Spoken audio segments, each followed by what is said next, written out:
Well, hey there, everybody. How you doing? Dave Fennoy here. Another Wednesday, and it's an hour early if you're tuning in because ordinarily we are at 6 p.m. Pacific. But today, to get my first guest on this evening, we had to go an hour early. The man is just busy, busy, busy, busy. But we wanted to get on before VO Atlanta because we're going to do some talking about that. Um, but we'll get to him in just a moment. Want to remind you, all the Ask Dave Fennoys live on my YouTube channel, Dave Fennoy Voiceover Training, including this one. If you are interested in coaching with me, davefennoy.com, click on the Study VO tab at the top, and you can follow me at Dave Fennoy VO. Another piece of business. I don't do a lot of audiobooks. I think now I've done 5 or 6. I once famously said I've done 3 and hope to never do a fourth. Well, I ended up doing more. Uh, but a friend of mine who I used to work with in the promo world got in touch with me. He had written a book, The Unexpected Danny Green, from Mississippi to Manhattan, Harlem to Hollywood. Boxing was just the beginning. And it's a great book. Uh, the story is just wonderful, which is why I did it, and because it was a friend of mine. And I hope those of you who like audiobooks, I love listening to them. I haven't done that many. I hope you'll stop by Amazon or Apple Books and get your copy, your audio copy, The Unexpected Danny Green, Mississippi to Manhattan. It's a great, great story. Takes you all over the world. Lots of adventures, and it is what I would call a page turner. All right, that said, let's get to my guest. The one, the only J. Michael Collins, or as his friends call him, Lobster Boy. I actually have a mug. This is something Bridget Reel made for me, and I don't know if you can see that, Oh, I but can see the lobster there. Lovely. it's like a buddy cop thing, Lobster Boy and Fast Bunny, and she had one of her friends illustrate it. Amazing, amazing, amazing. And I see you have your manly there hanging. My Yeah, manly. yeah. I have one, but I haven't hung it for a while. I'm Yeah, still going with my 416, I and won't lie. I use the 416 more. You can't. I don't know if you can see it. The 416 is hanging over here, oh yeah, and it pokes out over here. But it's if I move this pop filter, you can probably see it. oh yeah, there But it is. yeah, I do still use the 416 probably a little more than the Manly. But the Manly is it is like butter. Oh, it is. It is of oof. It's just a wonderful, wonderful, wonderful mic. I'm glad to have it. Don't hang it often. I've got my 416 and my TLM 103 hung in the booth. But Right. anyway, we're enough about studios and all that stuff. How are you? It's Wednesday. Yeah, there you go. How are you? How's Mo? She's doing great. We were affected by the fires. Our house had no damage from fire. We did have a little bit of wind damage. Some things blew over, and some few things were destroyed. Uh, but Mo's mom lived on a street where the news media was during the fires, Calaveras Oh, in geez. Altadena, and half the houses on her street burned to the ground, uh, including the house right next door. But the fire trucks were there. They were about to leave with gee, we can't save that house. Let's go someplace we can save something. And Mo's youngest daughter uh, found ways to make them stop and get That's good. and put that house out so it wouldn't catch Grandma's house. And that probably would have meant the houses next to her on the other side and down the street would have gone. But it really, really, really is terrible. I haven't been to the Pacific Palisades. I used to live in Altadena. I've spent some time over there touring around and seeing some of the damage. I had a house that I lived in for about 15 years there. sitting high up on a hill. It was great, and it's gone. Oh, And I'm going, jeez. ooh, I'm glad I sold it just in time 15 years ago. But we're doing okay. Got my Mm. mother-in-law living with us, and she's doing fine. She has a little puppy, and I see. I saw him he's running yeah, around back there. Hello. she's right here. Very active tail. And what's interesting is one of our dogs and this puppy are brother and sister. They look nothing alike, but Mama, she was a worldly woman. She was giving. It's I got you. we don't know. We don't. Anyway, let's talk. Let's talk. J. Michael Collins and voiceover. One of the things that you and I, when we talk, it's usually not about this, but pay to play sites. I saw you had a post not too long ago about pay to pay sites are becoming less important. Less A lot of relevant, I think. Yeah. Yeah, a lot of people that's their career. They're doing everything on the pay to play sites. Let's talk about that. Your thoughts on it? What people can do uh, to make them work for them better. Well, I think it's become harder for most people for that to be their career, and that wasn't always the case. I have no shame in the fact that I was one of the very early adopters of them back when they first came out, and made a bloody fortune off of them for a solid decade, because there it was simply fewer competition. There were not as many people just attacking every job. There was an abundance of clients. Clients didn't have as many other alternatives as they do now, and we've got people forget that pay to play sites are not the new thing. People think, oh, technology, it's an online casting site, this is new and disrupt. No, these are a generation old now. They're 20 years old. Okay. This is the way the last generation disrupted the industry. And what's changing now is that I think, if anything, it's twofold, maybe even threefold. One is that the younger generation has become more interested in bypassing middlemen altogether, including pay to play sites. So they're coming directly to our website. I have a 42 domain authority on Google, which I've worked up towards for many, many years. And that is the reason I'm page one, often page one, number one on a lot of searches for voiceover related stuff. Apparently, ChatGPT treats me the same way, from what I've been told recently. And what that leads to for me is an average of just under 2 bookings per day that walk in through my website. And they tend to be pretty good bookings that I don't have to negotiate for. They tend to be younger buyers. They tend to be people who are interested in paying fairly. Some are some pretty big flipping brands too, and some pretty high quality work. So more and more young buyers are now starting to cast directly through going out and actually searching for us, and curating their own rosters. There are also more companies that are doing all of their hiring in Well, house and aren't let going me to any. stop you here and make sure I understand. So you're not getting as many bookings through the pay to play sites, but through your own website because of how you are positioned when Google is In looking for search, yeah. you. Well, Uh, I would say it's not that I'm not getting as many bookings through pay to play sites. I just don't use them the way that I okay. used to. So I haven't used voices.com since 2016. A lot of people are familiar with the fact that I sued them and then we settled out of court. So I left them a long, long time ago. Voice 123, I keep a platinum account on. But truth be told, it is once or twice a month that I actually have time to go in and look at the publicly posted auditions. So the only thing that I'm really responding to are on Voice 123 are clients who contact me directly. And those can still turn into decent jobs. Okay, so with pay to play, and this is historically on pay to play sites, it's always been like this.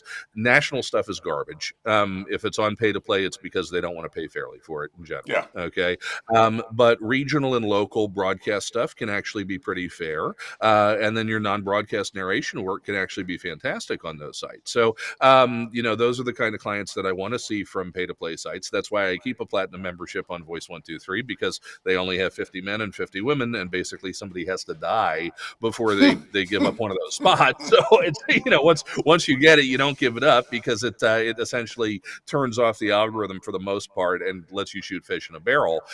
So I keep that active, but I just don't go on there and audition the way way that I used to because I don't have time. And I keep my Bidalgo membership because similarly, if I do happen to have a Sunday outside of football season and the family's off somewhere and I just exhausted everything else, then I can go on Bidalgo. And Bidalgo's always been one of those places where you might only book 3 clients in a year on Bidalgo, but if you book one, they're so loyal. If you book three, one of those three is going to come back to you.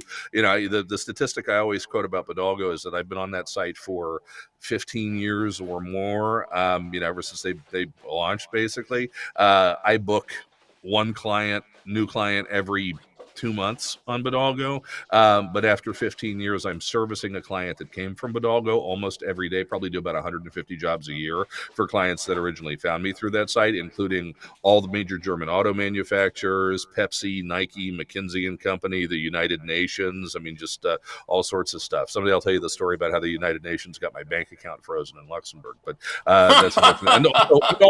And also once overpaid me $20,000, and I had to send the money back. But that was a Bidalgo client. Well, if they don't catch it in long enough, you get to keep the money. But pay to plays have not come. They're not irrelevant. They're just not. Clients are finding different ways to cast people. They're going direct. You have a lot of talent doing more marketing now, and I think a lot of the talent who are finding their own work out of traditional sources are doing more of that through direct marketing these days than they are necessarily through the pay to play sites. And also, the thing that nobody talks about enough in this business is that the talent agents, particularly the higher end ones, have done a very, very good job of retaining control over the top end work in the business. And Yes. if you want to book the really, really good stuff, that's still where the majority of that is coming from. So there are just a lot of different places out there. Pay to play is not going to go away, but there was it may go to the dogs, but it's not going to go away. But there was a heyday for pay to play sites, and that heyday is over. So now it is, for most talent, especially newer talent, it can be an element of their mix. But I think there are very few to be, and because of the fact that they've set up paywalls, the algorithms have gotten more aggressive.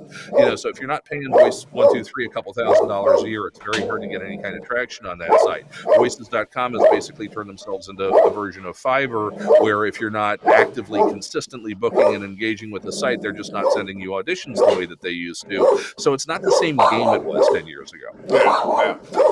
You know what? I'm going to get a question on here for you. Usually I'm not into questions as quickly, but Tony from Enduring Media JMC, can you detail your process when a talent hires you for demo work in terms of how much their brand makes it through to the copy you write? Thanks. While you're answering that, I'm going to let these dogs out.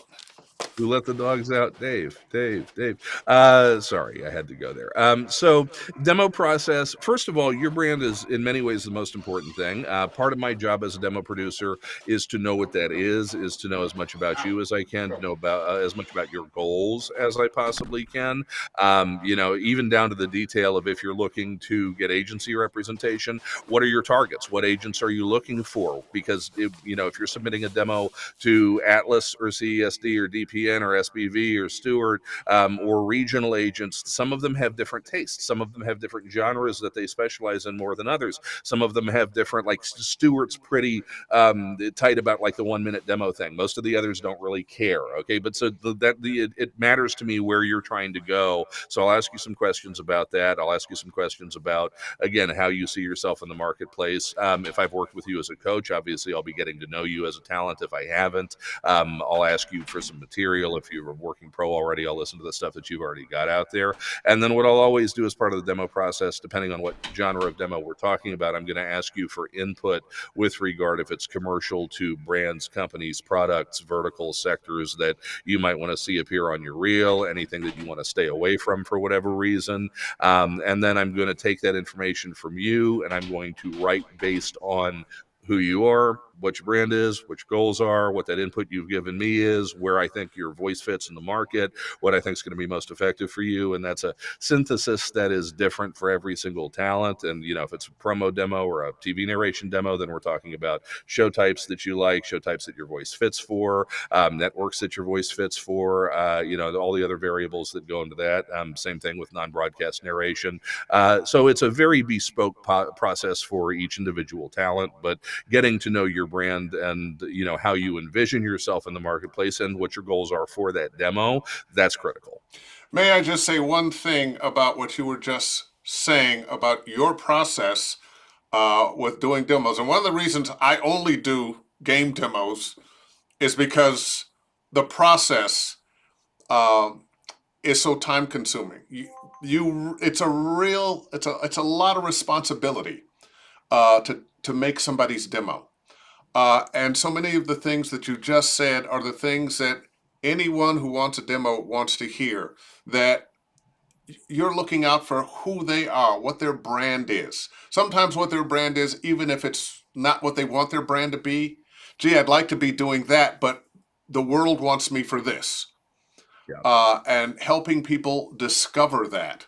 I know when I came to LA, I wanted to be the next Don LaFontaine. Well, that never happened. We all did. Yeah, that never happened. But that aside, I've done my share of trailers, and I've gotten to do a lot of everything else. And that just sometimes is the way it is. But I can tell people from the number of trophies you've won for demos you've made for other people, including myself, that that wasn't a hard ask, trust me. But you're not going to go wrong if you choose J. Michael Collins for your demos. When people ask me about demos, you're always name number one. There are a few other people I have on my list, but you're always right there. Boy, I'm getting the questions so quickly with you because you just have these great answers. Let's see, Ali Yassine or Yassine. Can JMC talk about his recent blog on the 3 genres of demos that may need updating? Yeah. So right now, because of some pretty aggressive shifts in the marketplace in terms of what buyers are looking for in a couple of specific genres, there are demos that you need to take a very close look at the moment, because a lot of what is being aired. In fact, I just actually recorded an episode of my podcast with our VO Atlanta keynote, Amari Williams, today, and that's going to be out very soon. But he was the voice of the Taco Bell spot during the Super Bowl, which I auditioned for. My assistant Kayla shortlisted for it, and I would have bet cold hard cash that somebody like Kayla was going to book that job, and instead it went to an older, more alpha vibe on a script that was very playful, which was a little unexpected. Even though Amari's fantastic, great. My keynote booked it. God bless him. He's a fantastic talent. But I was a little surprised because the spec originally was 20 to 30. And the read that was on that spot was his 42-year-old voice, and he's actually 46, but it's kind of low 40s sound. One of the trends in commercial in particular is moving away from cute and chatty and moving more to ownership, being assertive, a little bit more confident, even throwing it back just a little old school, not like 90s announcer, but in the 2006, 7, 8, just a little bit more polish on certain things. The thing we've been teaching as conversational for the past decade plus, people are starting to get tired of it because they've been hearing it for a decade plus, and it's becoming less effective. They're starting to realize it's just another way companies are selling their product. So things are shifting a little bit.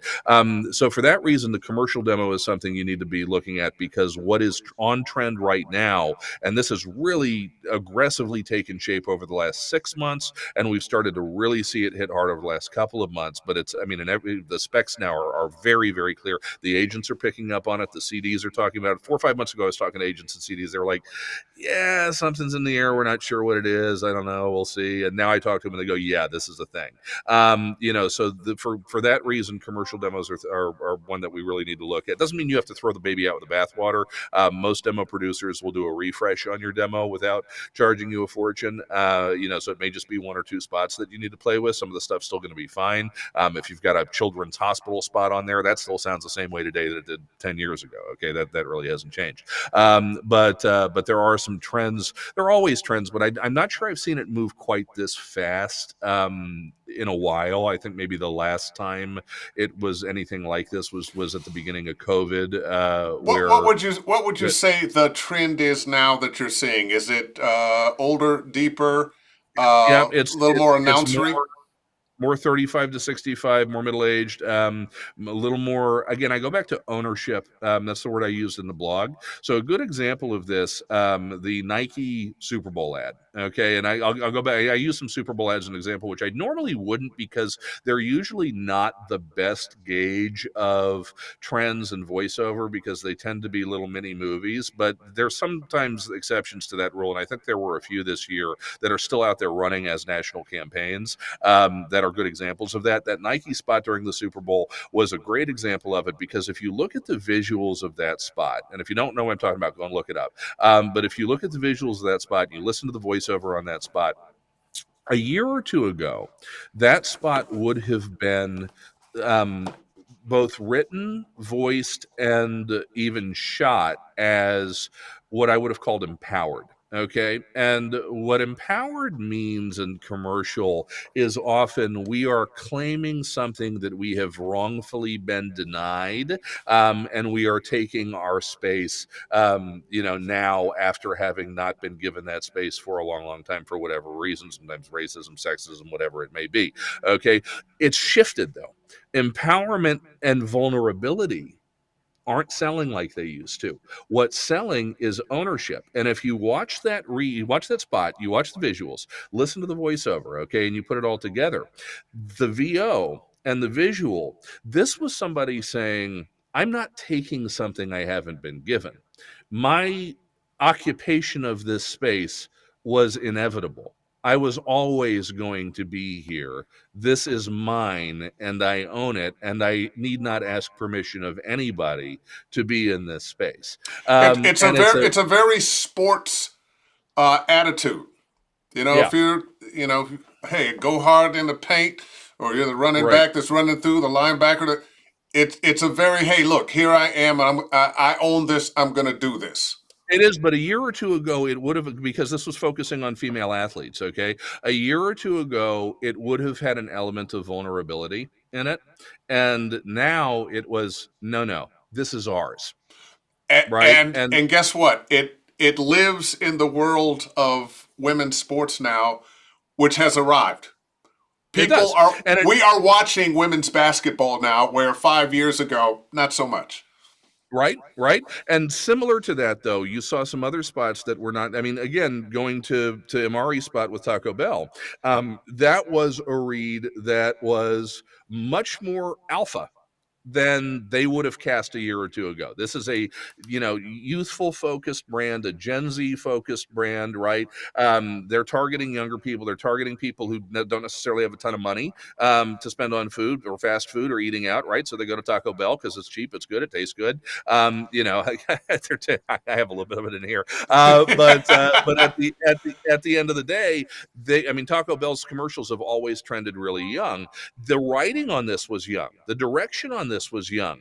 And yet the voice was young, middle-aged or older, just adult, which was really interesting, because if you looked at it, you looked at that spec, you would have gone, it's Taco Bell.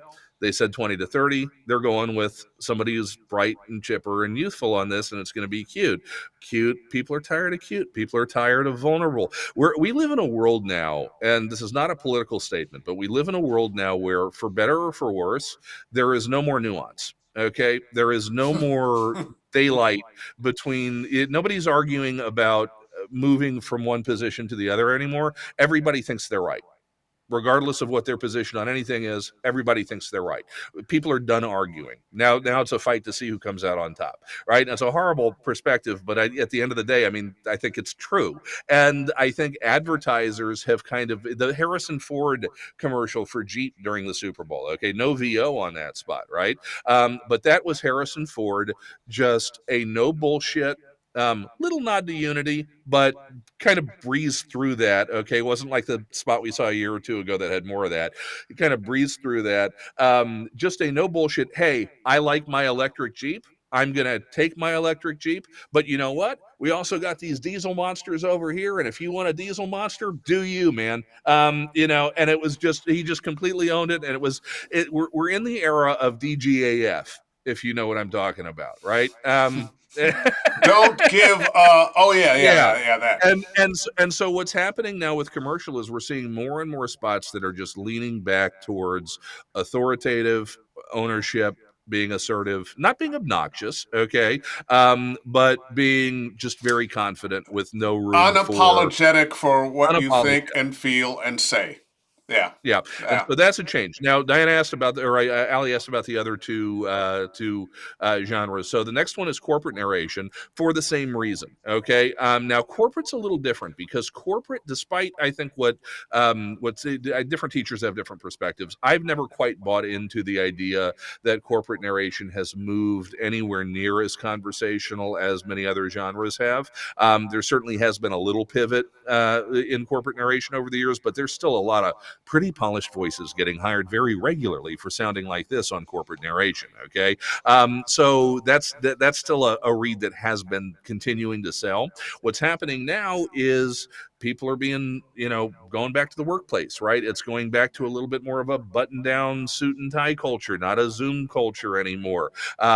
Corporations are starting to take a little bit more of a serious approach to things. It's not as cutesy, it's not as playful, and again, the pivot is back towards reads that are a little bit more authoritative and a little bit more serious. It's a different animal than commercial, where commercial can be a little more in your face with that. Corporate, it's just about going back to voices that are a little bit more polished, a little bit more solid. So in both corporate and commercial, there's a strong trend towards assertiveness, a strong trend back towards 35, 65. This is the first time, and I don't want to discourage anybody because there's still a lot of work out there for young talent, okay? But this is the first time in a long time where I've, tried to help talent get representation, and I'm getting pushback on 25 to 35 sometimes with people who a year ago I could have walked them in anywhere, and right now I'm getting, we have enough. And then all of a sudden I get a 50-year-old guy who goes and signs with one of the top agents in the business without even getting a recommendation, just on the strength of some new demos. Where I would have thought maybe they were going to tell me he had enough, so I don't know that I wanted to make that recommendation, right? And so there's a little bit of a worm turning, and it's I think you're going to continue to see that over the next year. And the third one is obviously political reels. Regardless of side, the entire issue spectrum has changed. Okay, if Kamala had won, all of the political demos that you had would be good for another 18 months. Because she didn't, all of the political demos you have in many cases are going to be at least 2 or 3 spots out of date, because even messaging is changing. Okay, I have a talent I work with who's got a great Democratic demo. There's a pro LGBTQ plus advocacy spot on that demo where I told her, I said, look, it's the messaging is great in terms of what's being said, but the way that the writing is on that demo is not the way the Democrats would write it today. They would be running a different approach with that spot. And both parties, issue matrix is changing, phraseology is changing. So if you're gearing up for the midterms, which buyers are really going to start attacking, ads in about 3 months or so, the midterms are going to start heating up in terms of positioning. Primaries are going to start happening, in the fall. You need to pay attention to the fact that whole game, because of the result of the election, has changed, and the way that everyone is speaking in terms terms of political advertising has changed. It's a sea change. I mean, again, it's even 16 wasn't like that, because 16 you had such active pushback, and maybe we'll see that sooner rather than later. But you had such active, immediate pushback in 16, and the issues didn't really change, and so the messaging all kind of stayed the same. Got a little more aggressive, but it all kind of stayed the same. Now it's just completely different, and I don't think I even anticipated that happening if this had been the result. To the extent that it has, it's surprising how far that's gone. There's an old saying: the only thing that doesn't change is change itself. That's true. Quick note from Portia Scott. Hey, Portia. Hey, JMC. Give them Hey, hell. I think she had another one there. That was just a quick hello. And commercial trend: mid-range voice prints for men and textured for women. boom, boom, And from the very agent's true. mouth. Let's see. Heath Martin: the industry directs you in the way it wants you to go. Amen. So true. Speaking of me and wanting to be, I mean, I've always wanted to do everything, but I thought, oh, the trailer thing is going to really fly for me. But the industry is going to choose what it wants from you. Tony, enduring media, excellent. I'm working on my website and branding, and I'm honing down why my brand is, or what my brand is. What Thanks it for is. the info. Why your brand? I don't know. What your brand I is? think Well, you I know why. actually don't know that either. But I think the why is less important than the what. And if you know what it is, Glad to and help. sometimes the industry is asking from you what you don't think you are. It's It's true. very interesting the way that goes. Let's see. Did Tony have another question here from? Is it possible for you to discuss your overall approach to auditioning and work, and then your process when you book it? It is. I mean, you got 6 months. It's I could write a book. It's the thing about auditioning and the job is that they're all different. So I mean, there's certain best practices. If I can give two varied takes on an audition, I will, because even if the second take isn't the one that's going to wind up on the air, I want the agent and then the CD and then the buyer to hear that I have other things I can Range. do, that I'm not a one trick pony, right? Yeah. And that, I always tell the story of the first time I booked that Jack Link's Messing with Sasquatch campaign was during the pandemic year in 2020, and it was on a live callback, and those guys drove me around like a sports car for 45 minutes. Okay. Um, the audition that I did had two variously playful takes on it. The callback, we went all over the place. I mean, we just explored every possibility for those spots. And then they booked me for 12 national commercials. They booked me for a 5-hour session. Okay. And I get in, and they were a blast. I mean, 5-hour session, you feel like you want to jump out of a window most of the time, if they, and I mean, it's a very rare thing, but Yeah. at least in the commercial world. But they booked me for a 5-hour session. I go in there, and we're doing these spots. They're doing the same thing they did during the callback, which is we're being goofy. They're taking me all over the place. We're having fun. And about 90 minutes in, they're posting these up to the buyer. And about 90 minutes in, the buyer comes back and goes, we just want to hear his announcer voice. And the whole campaign for the last 5 years has been Jack Link's beef jerky. Don't mess with other snacks, right? And that's it. And we could have done that in 10 minutes, right? But the point is that I would never have been in that session had I not shown range and the ability to do different things in the audition. And then in that callback, the reason I got the callback was because they said, okay, this guy can dance. Let's see how well he can dance, right? And then they took me on a tour of every dance move there was to see how many of them I could do, right? And in the end, the client just went, no, we're just going to do an announcer vanilla read. And that happened. I can't tell you how many sessions I've been. I like your metaphor there. Uh, Drove you around like a race car for an hour. Uh, that is going to happen, especially in the commercial world. And often one of my complaints and stories is, of course, when they send the junior exec, the junior director, the new kid that is going to want 30, 40, or 50 takes because they're not quite sure of themselves. And you have well, if you're in your home studio, it's just you. If you're working at another studio, hopefully the engineer, hey, you might want to go back and listen to take three.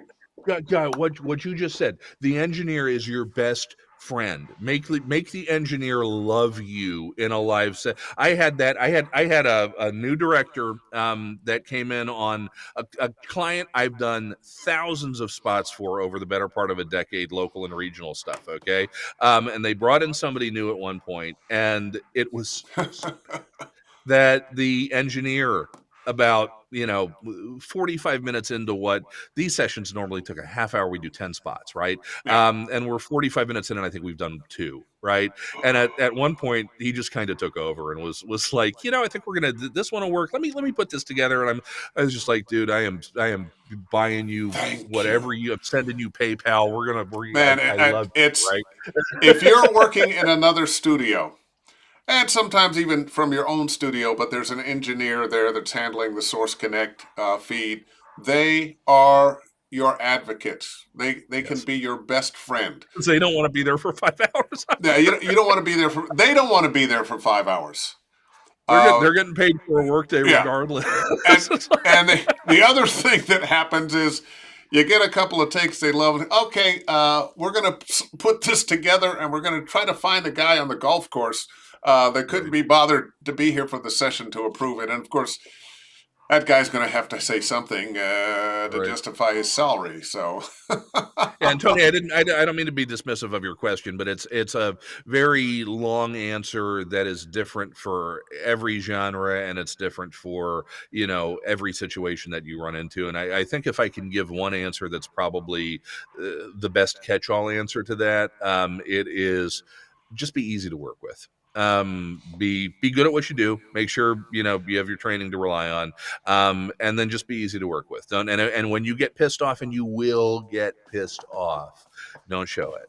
Right. yeah, you can't. At the no, and one of the things I always tell newer talent is you got to remember that um, there are going to be instances. This is a great thing in this business. There are going to be instances where, whether you, like you said, whether you're on Source Connect or you're physically in a studio with somebody, the person from the ad agency or from the client on the other side of the glass, okay, you are earning in that session what they earn in a year. So stay humble and remember that, do your job. You're there Yeah, to do a job. Be a pro. I Don't get mad.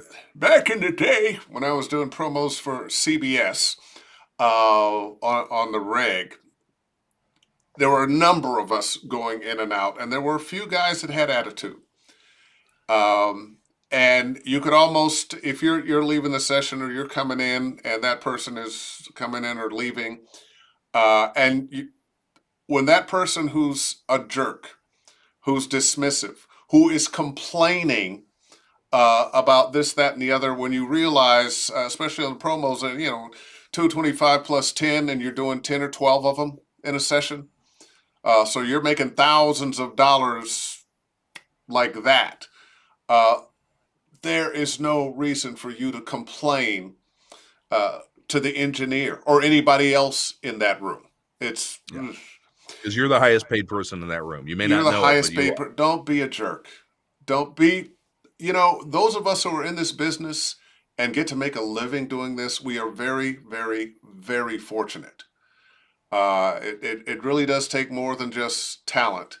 There's a lot of competition out there. You're going to have to keep improving, keep allowing yourself to change a little bit, adjust a little bit, because the industry is changing so fast these days as compared with what it used to be.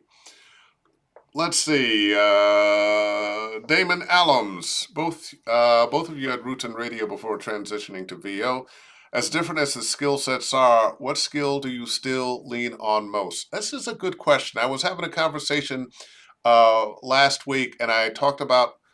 And I was going to say two things, but she interrupted me after the first one. I said that you learn a lot. There are a lot of skills that you can move from radio to voiceover. There's some skills or habits that you shouldn't, but being able to read copy quickly, having control over your voice. Much like a singer has range, we have to have range, not necessarily with how high or how deep we can go, but with whatever our particular song is. Uh, so, yes, can you address that? Yeah, no, I mean, big echo to the first thing you said too, which is that I think for me, the biggest skill from radio that has helped me in my voiceover career is being able to cold read copy accurately, quickly, and without a whole lot of preparation. Because I'll never forget being 15 years old and handed a script for the first time and saying, "All right, kid, you're live in 10. Get this done in 30, and don't fuck it up." Pardon my language, but it was, but that's It's all right. it's like, do it, right? And that's the trial by fire, right? So learning that way, learning how to read copy that way, and hey, get it right, and you got to hit time, and also you're live on the air. That's a scary thing, and so if you can do that, well, if you that's a cool radio skill that translates to a level of confidence when you're, I mean, I had a political session over the summer where my manager called me, and I happened to be in Manhattan, and she was like, "I need you in a studio in 45 minutes for a Senate campaign." And I'm like, "Well, it's New York, so I can make that happen. So tell the client yes, and I'll call you back in a few minutes and let you know what the source connect ID is, and then I'll get an Uber," right? And I'm literally calling studios as I'm in the Uber going to one, and they're not answering, so I'm typing in a new address in the Uber going there, and they're not answering. And finally, the third one I get a hold of, and like, "Yep, our engineer just left, but we can turn him around for you." Go in. But I'm handed copy for a Senate campaign, and it's like, do it. Okay, let's rock and roll. Yeah, that's one of the, and you kind of learn. Unfortunately, sometimes you learn a song that you're singing as you speak, that you have to learn to let go of. Yeah. Because when you're reading copy that you're not familiar with, you're trying to make it have some kind of feel, but you don't know what you're saying. Right. So you're giving it this song that feels right, and maybe it's I'm selling something, so I'm going to put on a nice big smile. I'm going to make all the words very important, which these days sounds more comedic than anything Right. else. So, all right, let's go to another question here, boy. We are rolling through here. Let's see. I'm so naturally humble. Life has never been easy, and I always treat others as I would want to be treated, no matter the industry. Oh, that was more a response to what we were talking about there. Livia! Wow, same time. Hey, looking forward to Nice to seeing know you you're both at liked, isn't VO it, Olivia? Atlanta. Now, Looking forward to if seeing you there too. I couldn't have asked for a better transition. Let's talk about VO Atlanta. Never Um, heard of it. you took it over, what is it, 2 years now? Three This will be the years? third year that This we're will be running it. Yeah. year number 3. It was great before. You continued in that vein. I think, if I am correct, it is the biggest voiceover convention in the world By a country mile. by a I country mean, mile. yeah. You can take. I mean, Comic Con sometimes will have voiceover people, but the voiceover only conferences at 1,000 people. I think the next one's Oh, or 105. not. They're not. Comic Con. They're there to sign autographs and so forth and so on. But Yeah. This is only for people come voice to acting. VO Atlanta to learn, to meet and greet, to find out things and share information. Um, what makes it so successful? I know it was successful before you got it. What was the magic then that you maintained, and what magic have you added to make it better? I think the magic has always just been the community, the ability to get out of our booths and commune with each other, and to meet each other in the flesh, and to be this little tribe of like-minded people who do this relatively obscure job by normal standards, and don't get to see each other all that often, because it's not 30 years ago. You're not going into agency offices and studios to do stuff the way that you used to, right? So it's the rebuilding building of that community and the coming together, and I think it's probably the worst way in the way to advertise a conference, in the sense that I think the content's secondary. The content's great, but I think it's the experience that is the most important thing, of just being with fellow travelers in this industry and hearing their stories and getting to know each other, and building, not cynically building connections for profit or for personal benefit, but just building connections with people who have that shared experience with what you do.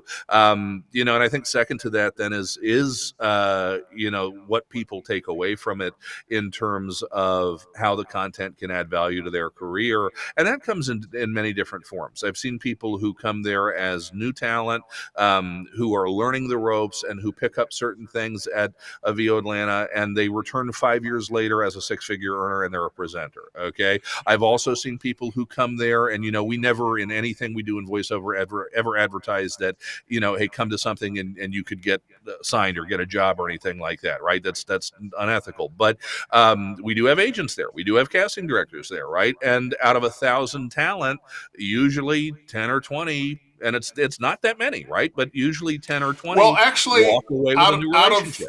Out of 1,000 or so people, if 10, I think that's a great 10 or 20 people find and get signed there. That's amazing. That really is amazing. I mean, it's like, listen, there's never any kind of guarantee with that, but there are stories every year of, hey, I met this person, we chatted, I sent them my stuff, and now I'm working.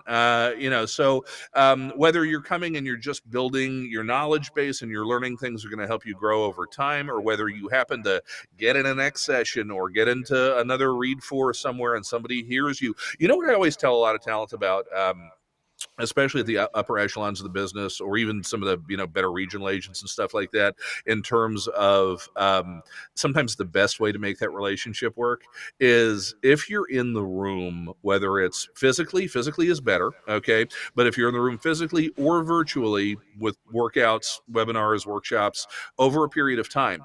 I can't tell you how many times I've seen, because I do these little workshops on the road sometimes myself, right, where I've seen somebody who it's their third time in front of that agent or that manager or whatever, or a CD who might cast independently, and the question is not coming from the talent of, hey, can I send you my stuff? The question comes from the agent. Why haven't you sent me your shit? Right? Well, I didn't think I was good enough. Exactly. I didn't want to bother you. Oh. What are you waiting for? Right. Yeah. And at that point, that's them saying, we want you. Right. Yeah. So, and it's always shocking to me to see when that happens, and to see the reaction. The talent goes like, oh, it's like, they like me. They really like me. Yes. But get in the flipping room. I had Andy Roth on a gravy thing earlier today, and and Andy was like, look, I don't know you exist if I don't know you exist. Yeah. Right. They're out looking for you, but they're not looking for you. Yeah. So you got to hey, wave a flag. Hey, here I am. And you asked the question, what did we add to Atlanta? Anna. Yes. And I was just about to say, I'm going to get you out of trouble because you haven't mentioned Anna yet. Let me mention Anna, so I save your butt.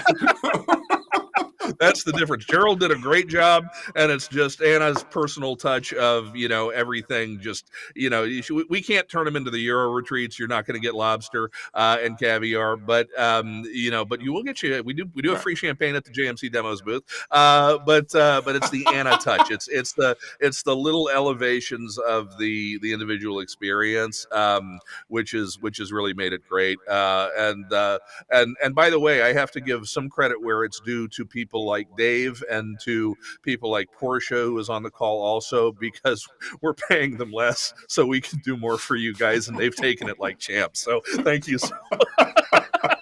You were supposed to mention that, man. Hey, got speaking of people that we love that come to VO Atlanta, Galena White. There are no strangers at VOA. Everyone is so welcoming and loving, and everyone wants to share and love on each other. So true, so true, so true. I think VO Atlanta is one of those places that really does show off who we are as a community in voiceover. Uh, People are genuinely caring about one another, genuinely cheering each other on. It's amazing. Livia Zeta Loke again. Uh, yeah, thank you.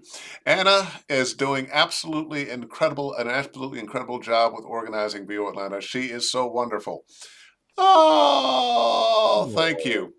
And you know, one of the things you said, it is so much a place you just want to go to commune with your fellow voice actors.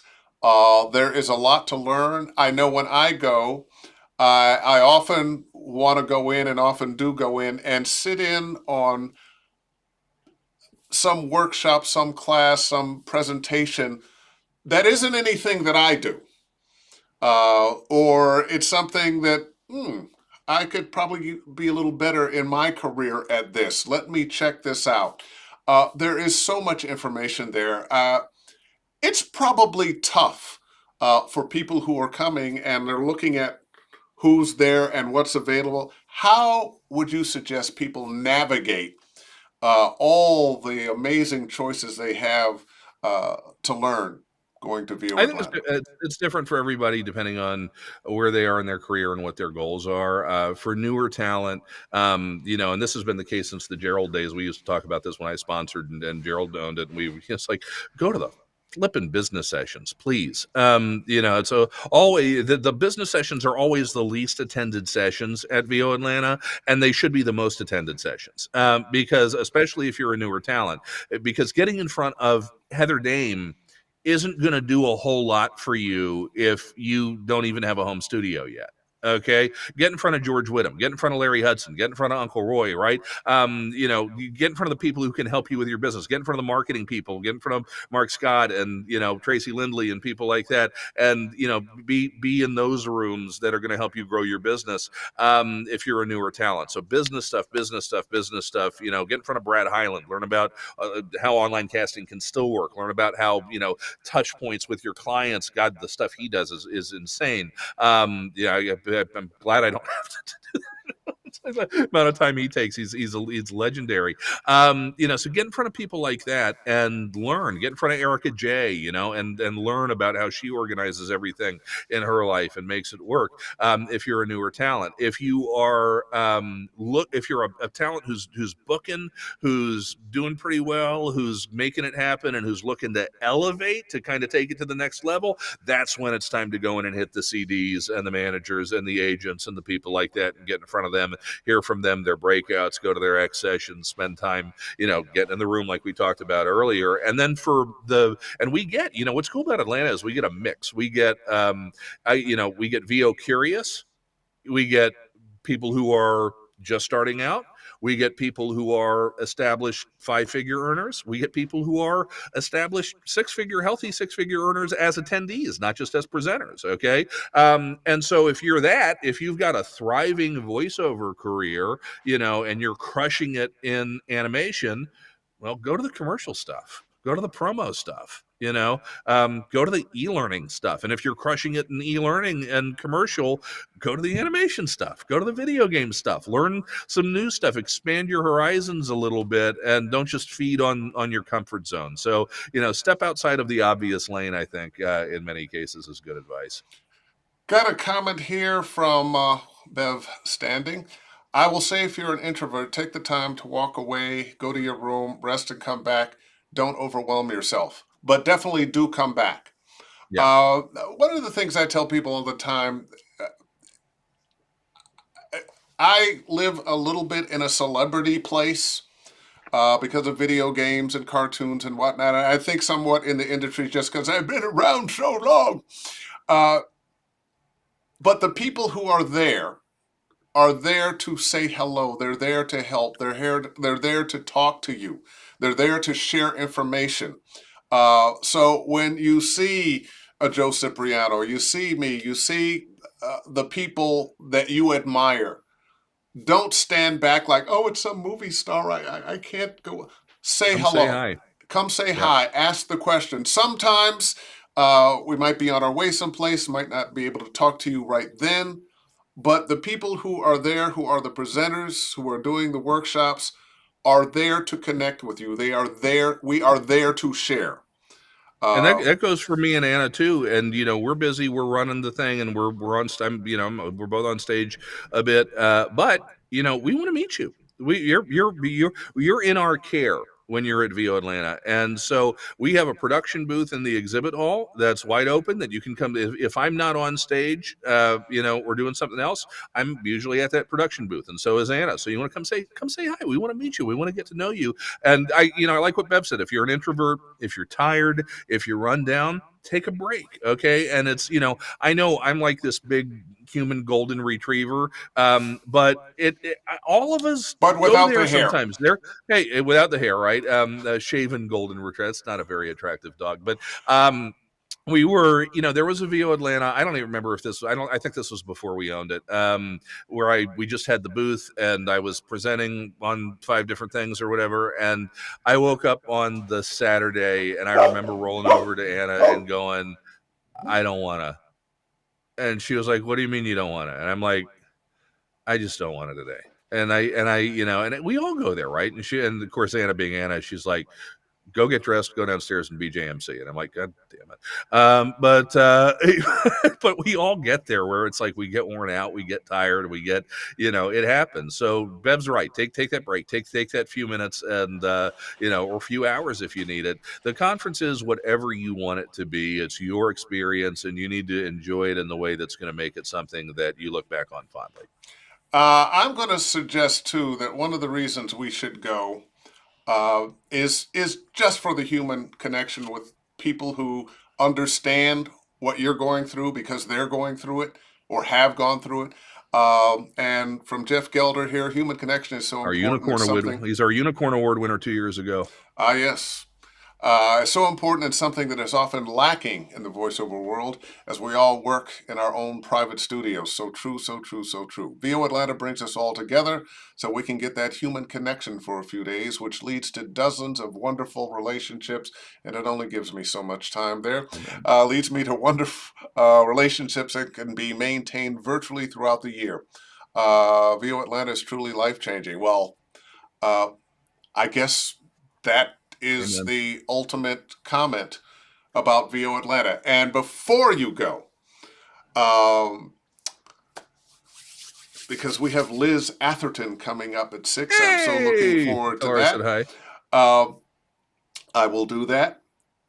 The Euro retreats. One is VO Atlanta sold out? No, but I'm guessing based on current sales, like somewhere between March 10th and March 14th. So if you're hoping to buy tickets like 3 days before the conference, ain't gonna happen. Yeah, get them today. The VO Euro retreats. What's coming up this year? So they are both sold out at the moment. Holland is going to be in May, and then Florence is going to be in October. And at the moment, they are both at capacity. But we do have people who drop. So, keep your eye on social media. Every now and then I'll post something saying we have And you've got Sip and I coming to something, right? I got SIP coming, and you need to come back to one because when's the last one I brought you to? It hasn't been that long. What, about 2 years? A couple maybe? years. Yeah, a couple years. Yeah. Post pandemic. Come on, man. Mid pandemic.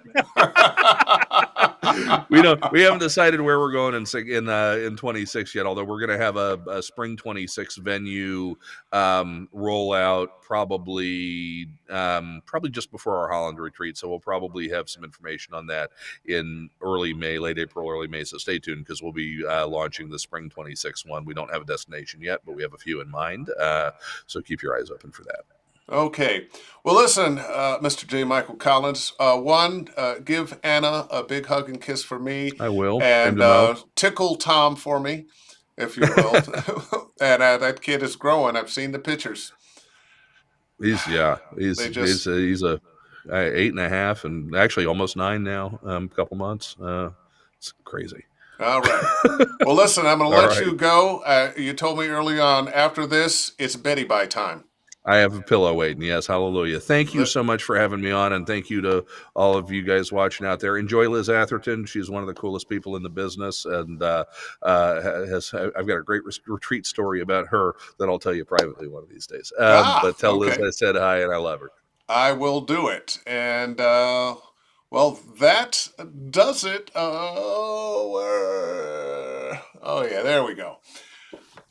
J. Michael Collins, JMC, and of course, kiss to Anna and a tickle for Tom. Thank you, JMC. That was just amazing.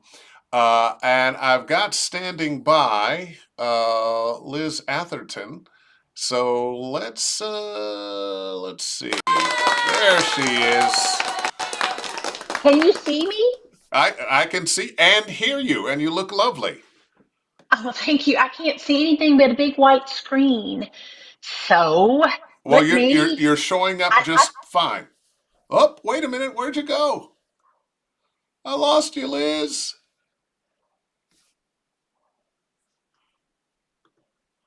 Okay. there I am. There you are. There There I you are. am. Yeah, Hi. with the big cat there in the background, and Yes, that's lovely. Pussy. You know what? Don't Okay. don't set me up like that. I'll only get myself in trouble. Oh, what a way to go. It's Liz, so how nice are to you? see.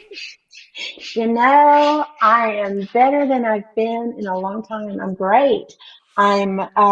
My daughter is due, well, she was due on Sunday to have my first grandbaby girl. So yeah, I'm very Oh, excited, very excited. So I'm kind of like on call, and I haven't been on call in like ever. So it's oh kind my of good. nice, but Now I'm you've got so 4 kids. I know in when you oh stop it, Clementine. Uh, you've got 4 kids, right? I do. My And oldest is, I was just I gonna have say four. in your bio, one of the things you said, the most important thing in your life is your kids, and I so understand that. We don't usually get that when on people's bio about themselves, but it kind of touched my heart. So tell me about your kids. Ah, thank you. Thank you for that. You know, they piss me off really well, but Oh yeah. but I'm so proud of them. I was talking, so they're very accomplished in their own right. They did it all themselves. My oldest travels internationally doing mergers and acquisitions. My second one is a father of two of my grandchildren, which makes me very happy. He does, he's a stay at home, not stay at home worker bee. And then my third son is a movie star, but now he does engineering. He's my partner in the business.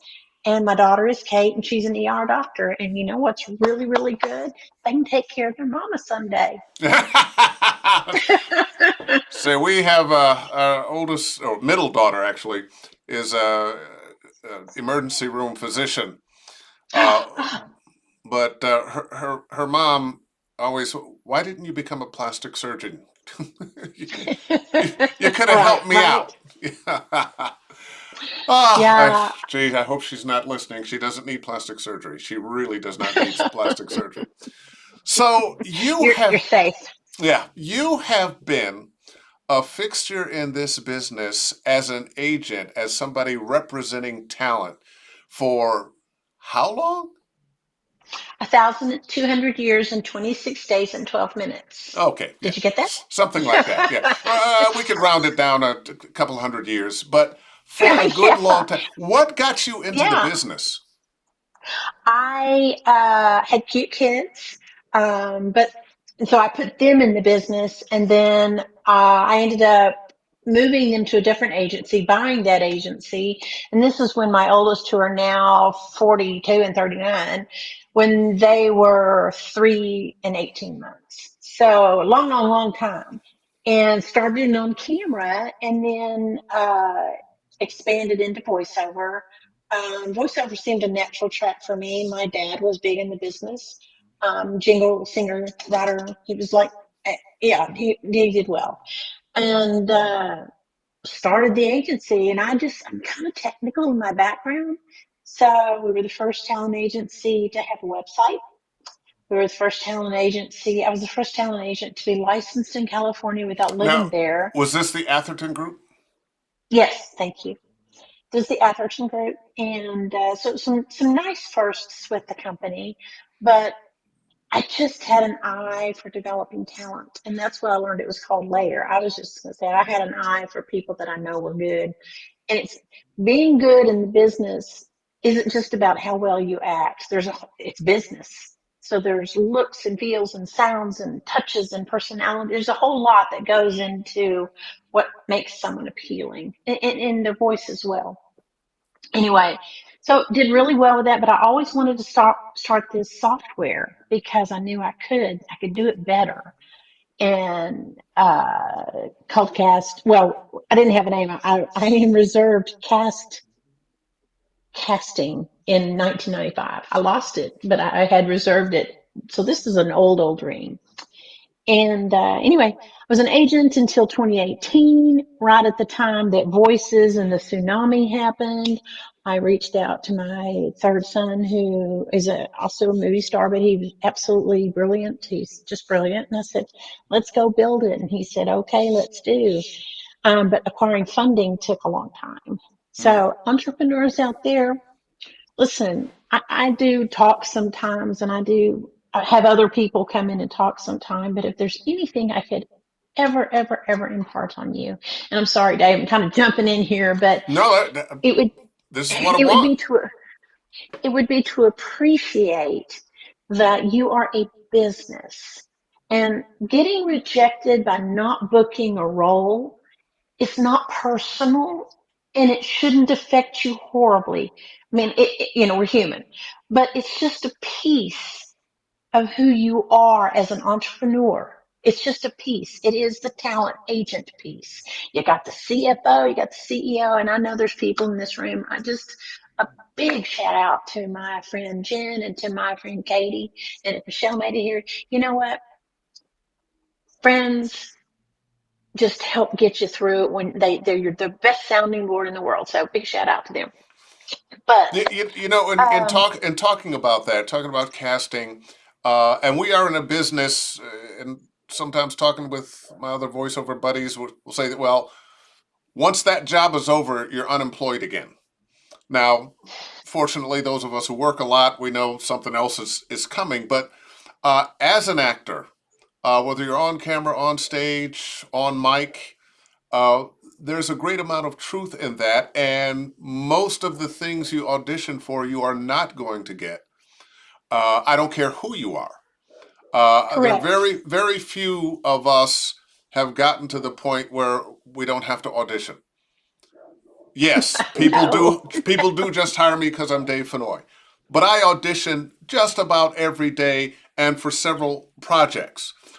Uh, but when your money's funny, when Well, it psychologically sometimes it can be very hard on you when you're not booking, especially when you feel like that audition was just great.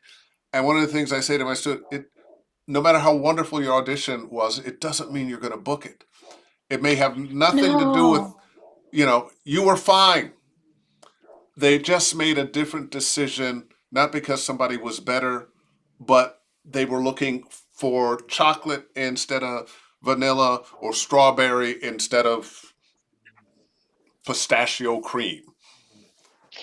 Well, and again, if you're looking at yourself and how you are approaching that problem of not getting that project, it's way over here back in your choices. What choices are you making? There's a point to this, I promise. What choices are you making in your audition?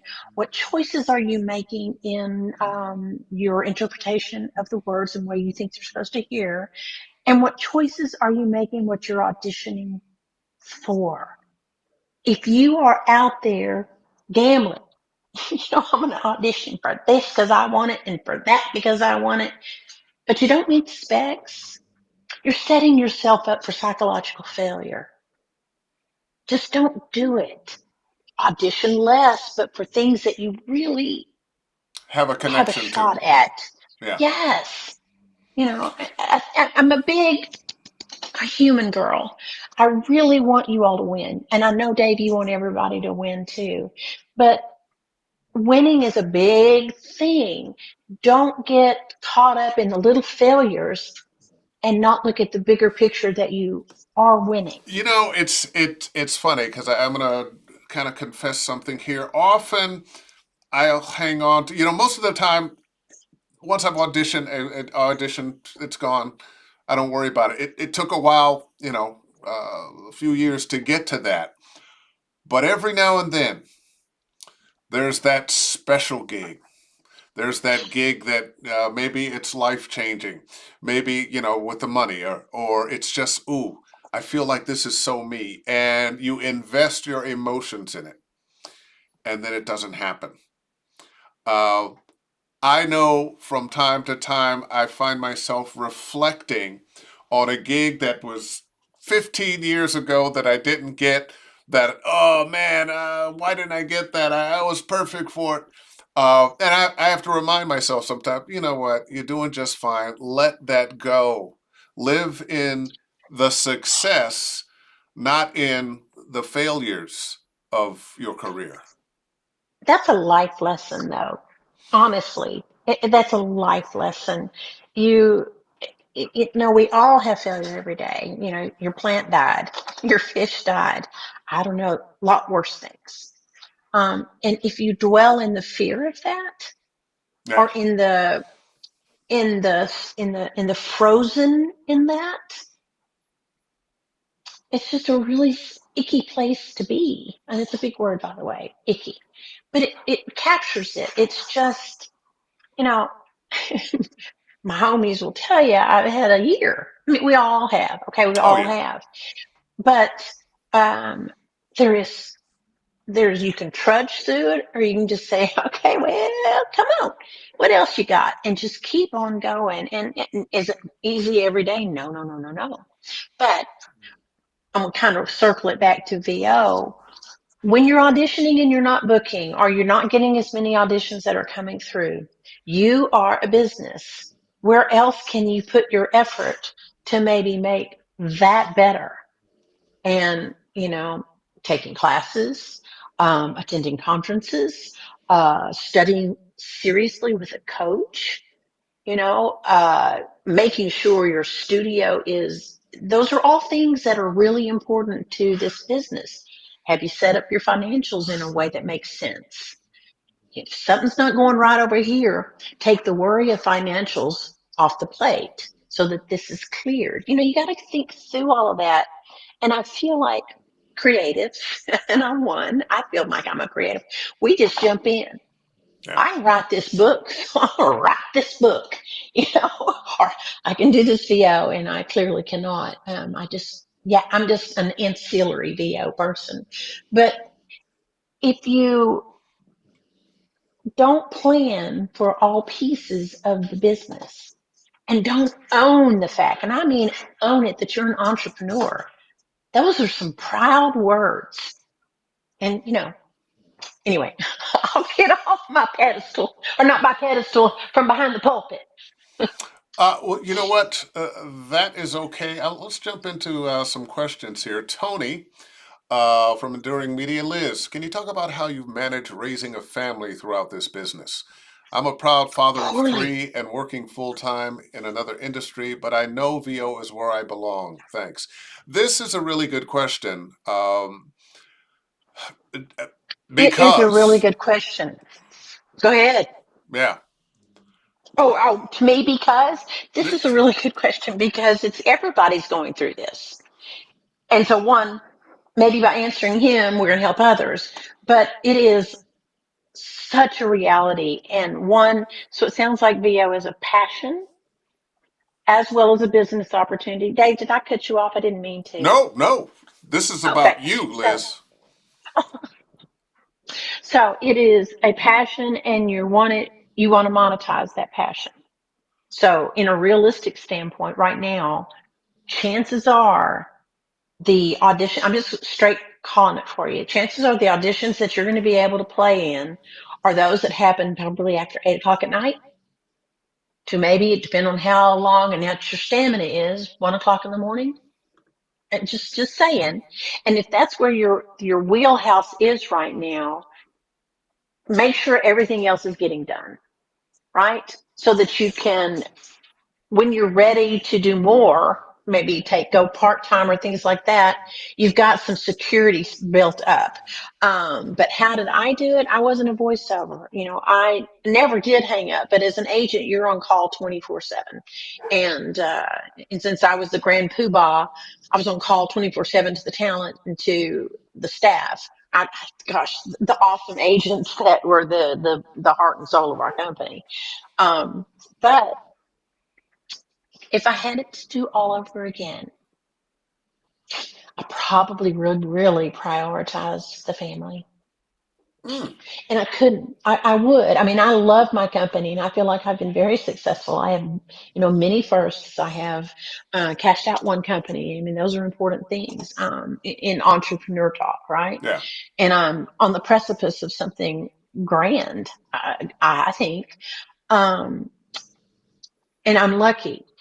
But where you are in the VO continuum, you're in a different place than when Dave started. Oh When yeah. Dave started, there were 10 people. Now that you are here, there are 1 million people. And you get work from so many different sources. It's a lot for you to manage. And it It's a consumes and it completely can different world than when I started. When I completely. started, well, A, you had to be in a union.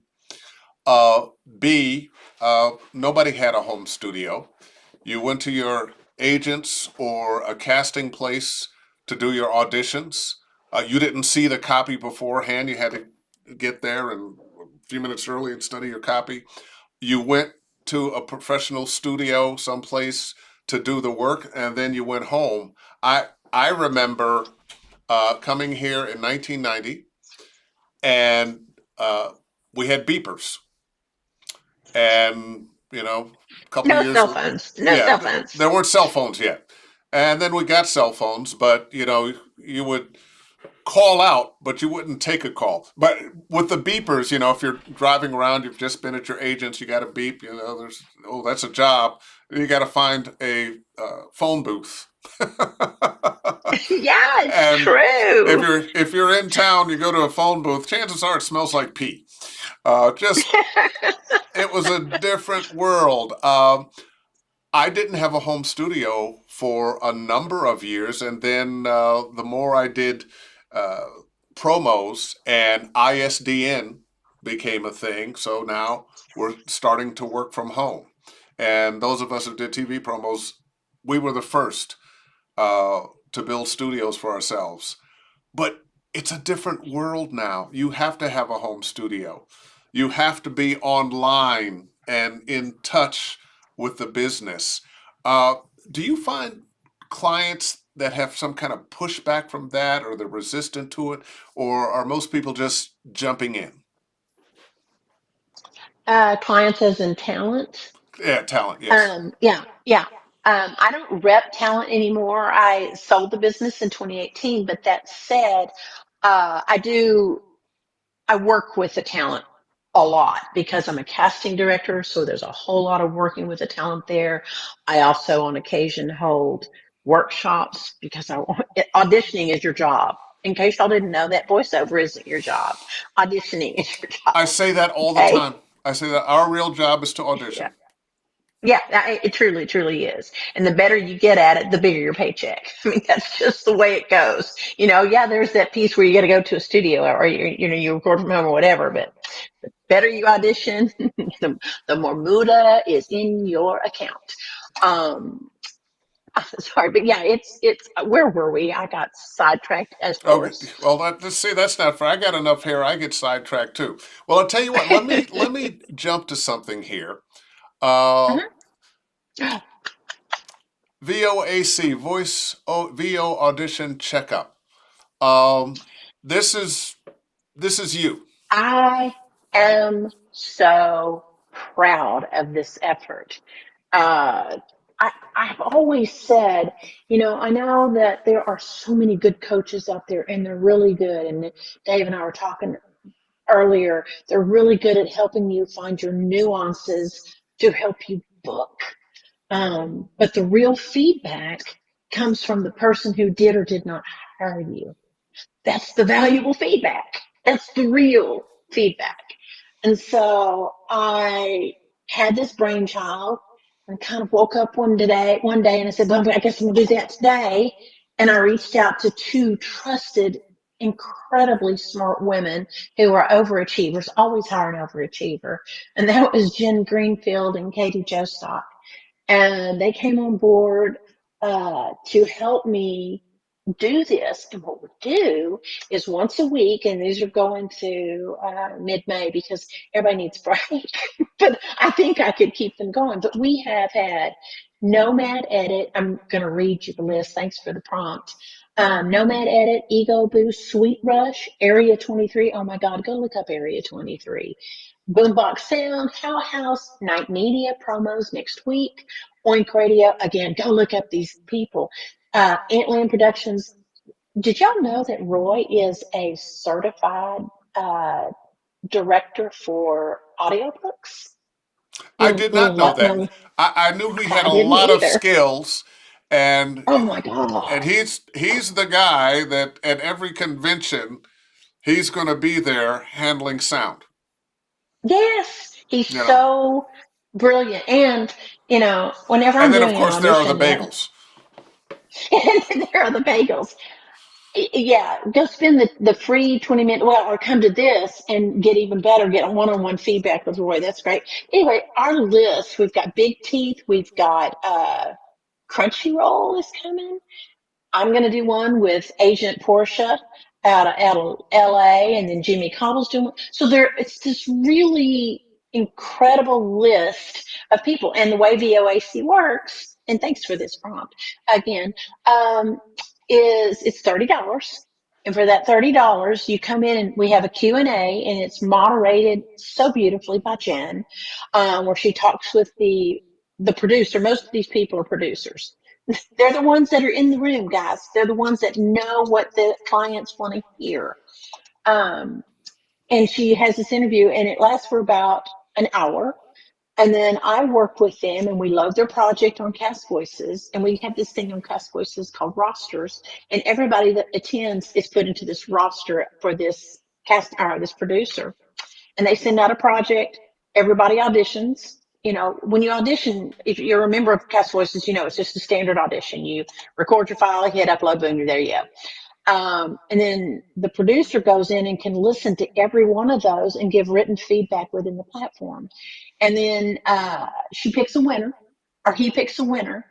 And but it's the feedback it's $30, I right? was going to say that the idea of feedback from the people who are doing the hiring is amazing because you never get that. No, Every now and then on something I didn't book, if you booked it, that's the feedback. But every now and then on right, something I didn't book, uh, I'll get a note from the agent. They really loved you, but they decided to go with some this thing that's different in this kind of way. Or I wasn't available. They wanted you, but just wasn't fitting in your whatever it was. right. But you never get that, and to be able to have somebody with the ears and the head that can actually guide you and let you know why. Well, you did this right, you didn't do this right. We would have liked a little more of this. Perhaps if you did it this way, or let a person know those things that they're missing.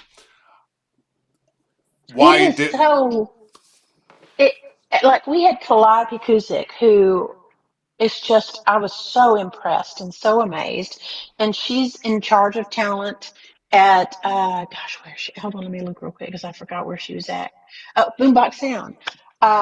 But the number of things that she has cast is far and wide, all for voice, and she understands voice, and she gave the most detailed feedback. They're all written out, detailed feedback to everybody. And I was so impressed. And her Q&A, we learned so much. I mean, I'm learning.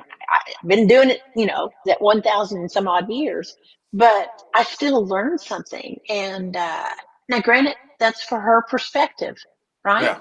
We also have somebody else that has their perspective. And we've had producers or casting directors or a combination of thereof. Like the first client was Meredith Roach with Nomad Edit. Just go look up Nomad Edit. I mean, I just happened to be her casting director, so she was a no-brainer. But yeah, it's real feedback and it's good feedback. I think it's valuable. Liz, what do you, in your mind, what are, say, the biggest mistakes voice actors make in their auditions?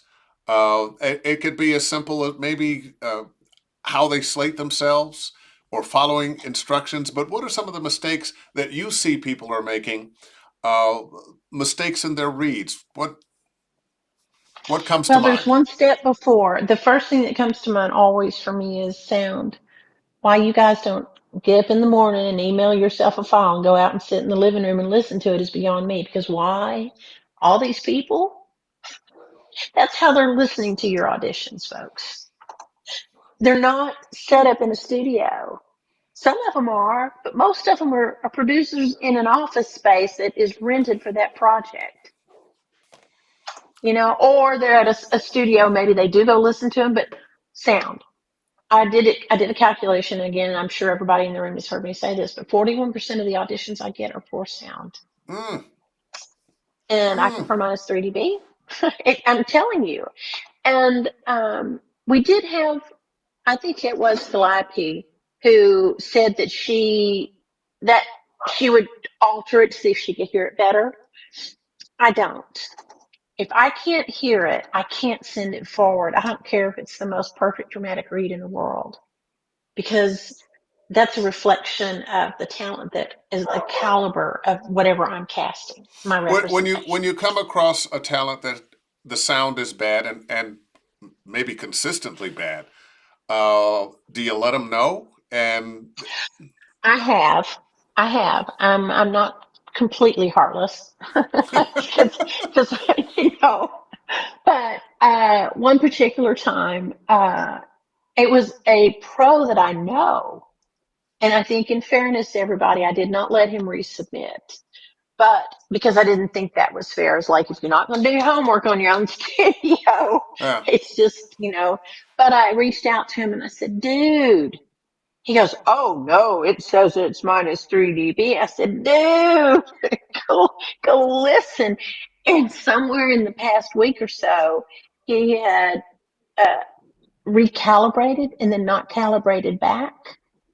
mm, And so he was at -1 and it was horrible. Or -6. I don't remember. It was horrible. So he had already put in like 9 auditions that day, and he was able to redo 7 of them, which was great. So I felt like I had helped him that way as well. But uh, I even write it in auditions that I send out. I put it in the I'm description. surprised because Email yourself. you have to listen. You don't just read and But send people are listening in in their their fiefdom. headphones. They're listening in their fiefdom, Ah, and they're sending that out. And honestly, it's just the calibration is different. When you are sending it out for someone that is not listening this way, and if they are listening this way, even better. It might be a little loud, but even better. You know what I mean? mm-hmm. Um, but but let's just say that I got through all of that. If I have a really good sound listening audition next to one that's not, even if they deliver it the same, choosing one of them, I pick the one with the better sound. Yeah. So sound is a thing. The other thing is, don't audition for stuff you don't match. Just don't. If you don't meet the specs, just don't do it, because it's a waste of my time.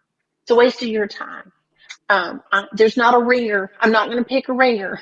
I'm saying, oh, I have a feeling about this one. Not exactly right for this, but I'm going to remember them 14 projects from now when they're just their spec walks through the door. Not happening. It just doesn't. I'm You know, not mean. um, This is my I, work. I can't. There's so many times I've gotten an audition and the specs were me, and I did it, and then 2 or 3 weeks later, you hear a diametrically opposed read. They were asking for a male like this, and it's a female like that.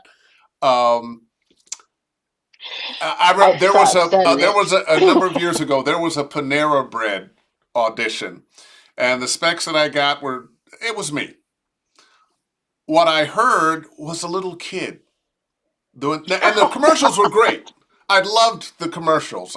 I think they did the right thing. But I wonder sometimes, how did that kid end up with the spot when they were asking for this?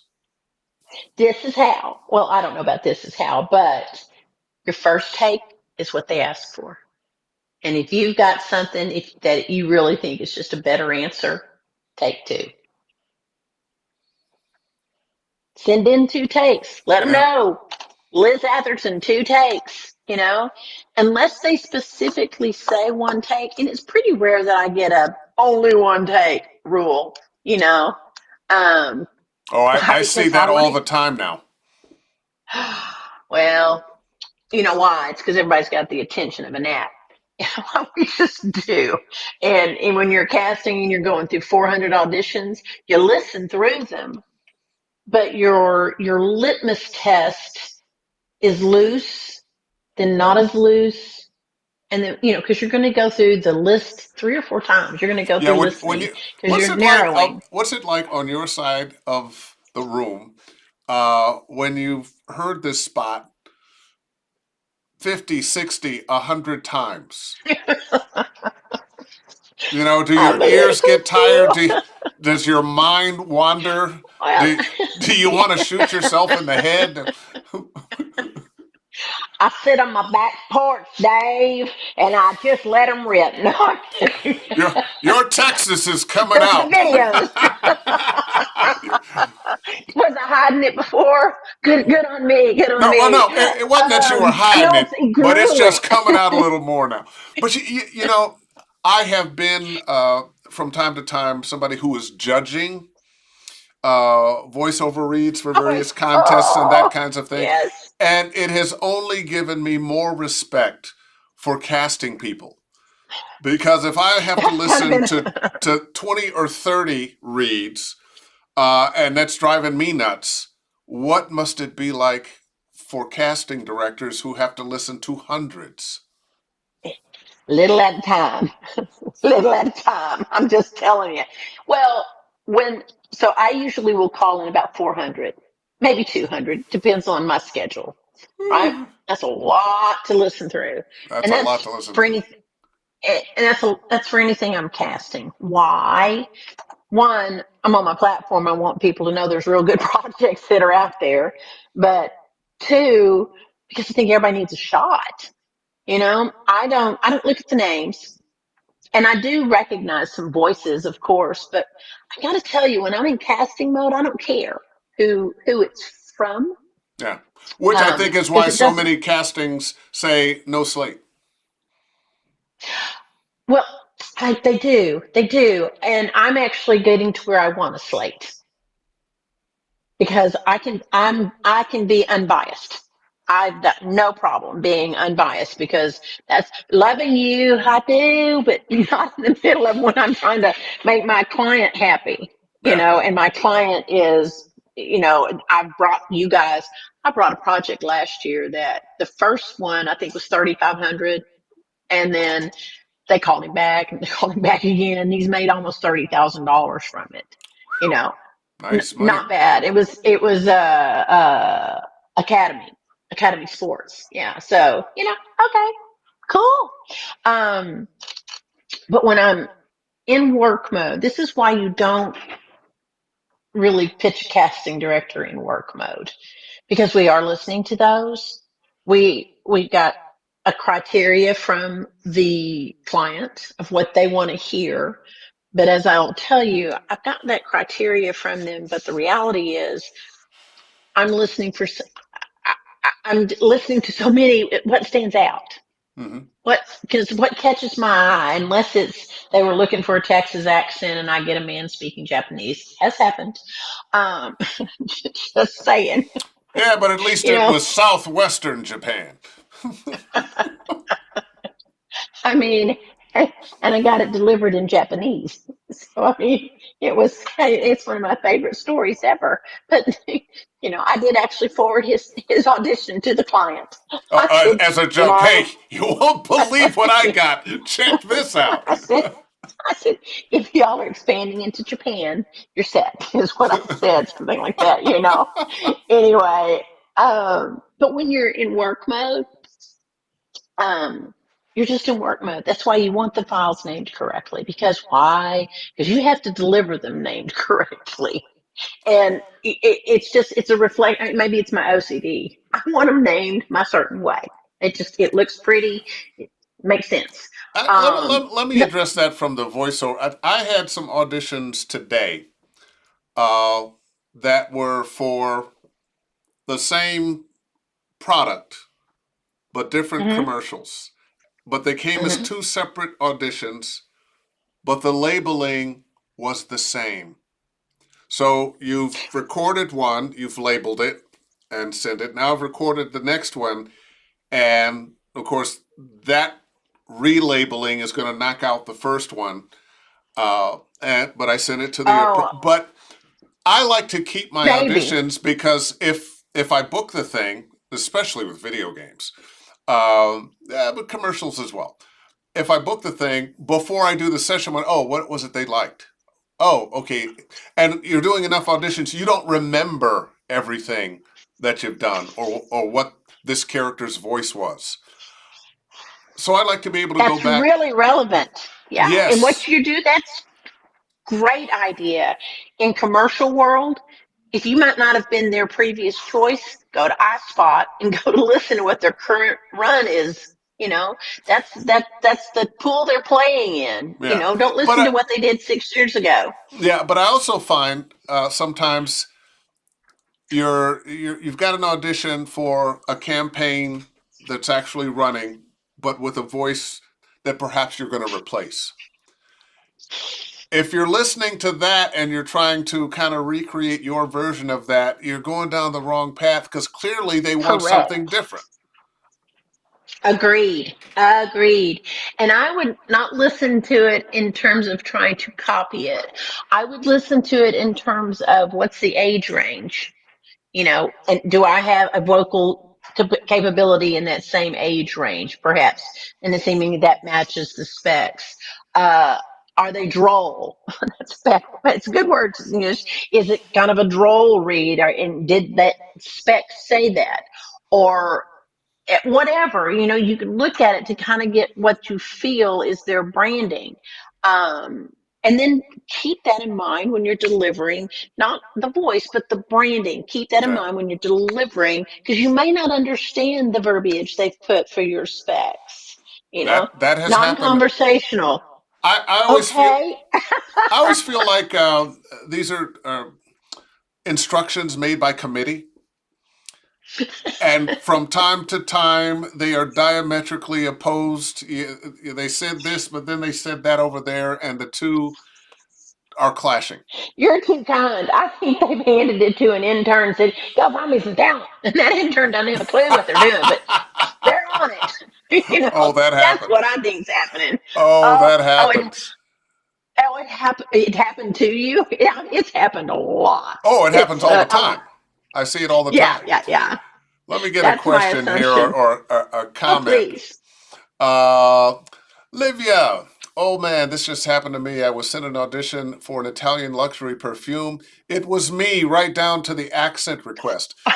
The final commercial turned out to be a young man, basketball sports style. I must admit, I was a touch baffled. Yeah.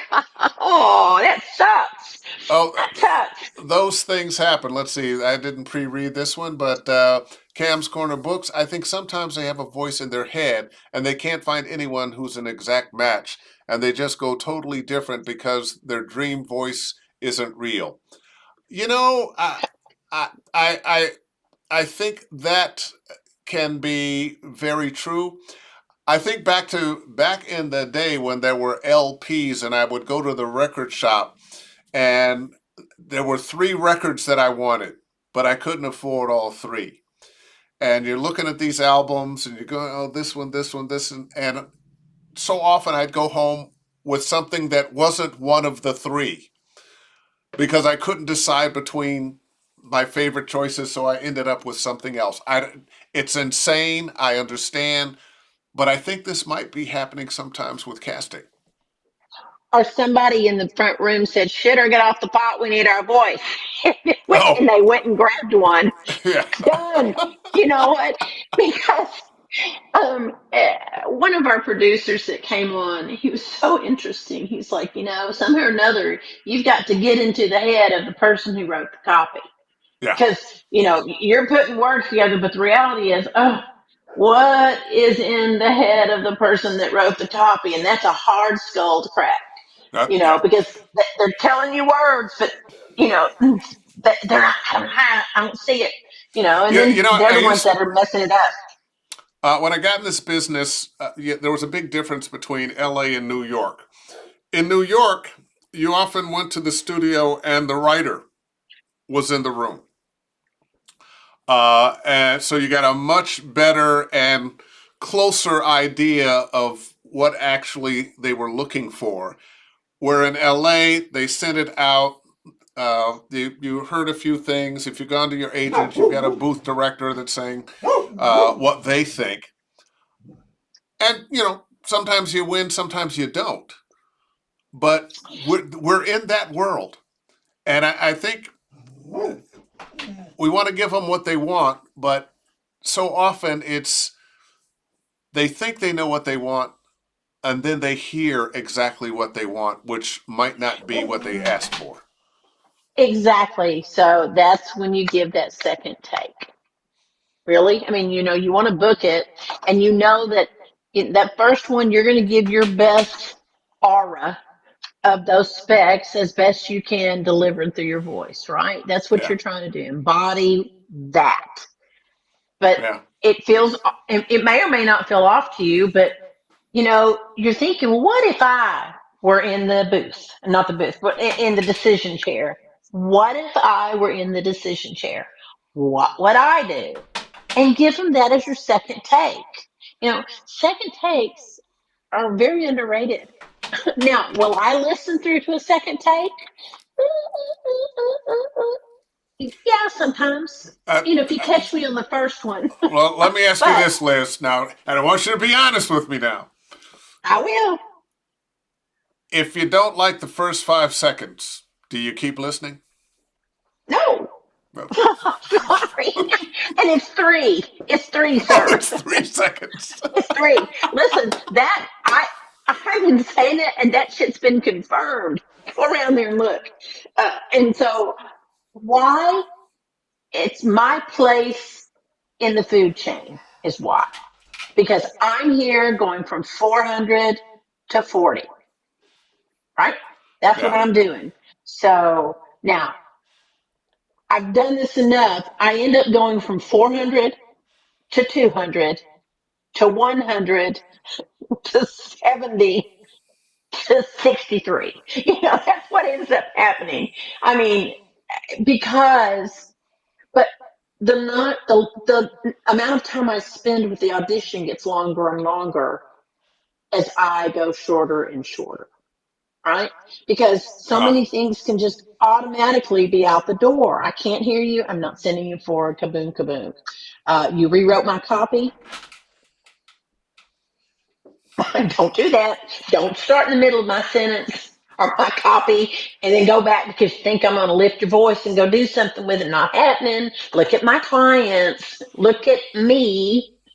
Don't do that. You know, some kind of crazy ad lib shit stuff. That word. Uh, lead ins. I actually don't mind a good lead in, but it's mm, this long. It's this long. And it depends on the copy. If the copy lends itself to it, I know because I've done enough workshops to help you people know that leading in helps you really nail that character. I'm going for my 3 seconds. Okay, 5. And you're right. And I don't count the lead in against it. Hmm. But that's just me. I tell people lead-ins are okay. Just cut them off before. Don't send the lead-in. I mean, and it just depends. If the lead in leads itself to it, yeah. But if when I say it's lead in, it's a small lead in. It's like a bad example, but mom in car. Well, I was telling you, I was going to Starbucks the other day, and blah blah, and the shush stays in there. That doesn't bother me. Yeah, Okay. yeah. It's kind of funny. I'm like, oh, I might have to add that to the topic. No, but it doesn't necessarily bother me. Now, if everybody's doing a lead in, I'm going to lose my mind because, I just, I just am. So please, not everybody use your lead in, but do occasionally if the copy, and it's usually more funny copy that'll lead itself to that, right? But imagine And leading even in, perhaps it's not even actual words. It's a oh yeah, nonverbal that grunts are good. you know. Grunts are good. Ugh, blah blah blah blah blah. Lean into guys. Listen, your job is what? We talked about this. Your job is auditioning. So love it. Don't be grumpy about it. Love it. So kind of where we started, but Uh, I got a just cause. I got a question here, Tony Pierce. As a newcomer, I have a basic question, and this is a very newcomer question. Is submitting a dry read with no music effects, etc., the norm? And what audio dB level for the audition should you like to see? Those are excellent questions. Yes, please do not doctor up the audition. The producer has in mind exactly what they're going to do. Okay. So dry read. Now, if you're talking about demos and you're trying to send somebody, let me take a brief second. We've learned this several times over this series. What we call demos are those samples that you spend a lot of money for on your website. What producers call demos are oftentimes custom reads. So what we call auditions, they call demos. So sometimes it's just clarification here, but to your question, for an audition, don't doctor it up. No, I just want to hear your read. I don't want to hear any kind of production value. And minus 3 dB. Oh yeah, minus 3 dB all the time. Yeah. Mm-hmm. Let's see. We've got a comment here from, I think you know this young lady, Jen Greenfield. I love her. The great thing we found from the producers that we've interviewed is that slate or not, they're listening through all the auditions. They don't want to miss a chance to find a great talent. So they're not just stopping at the slate.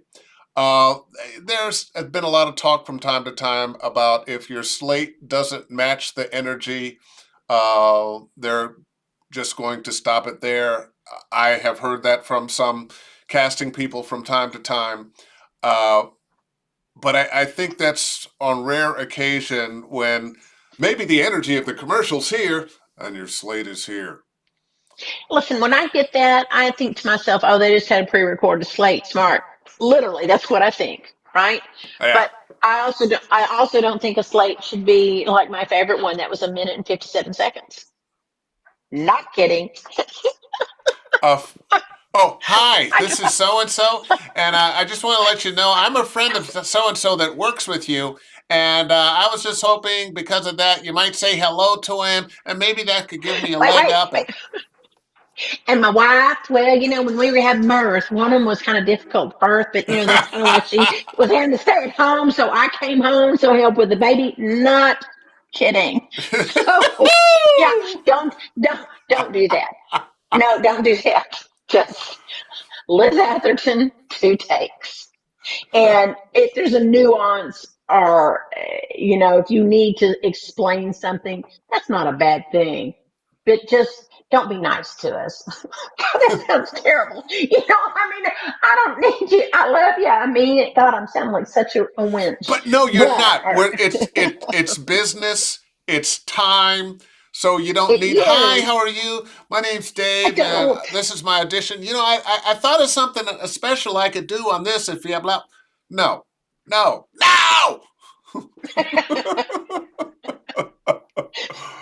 We agree. We agree, sir. We agree. Woo!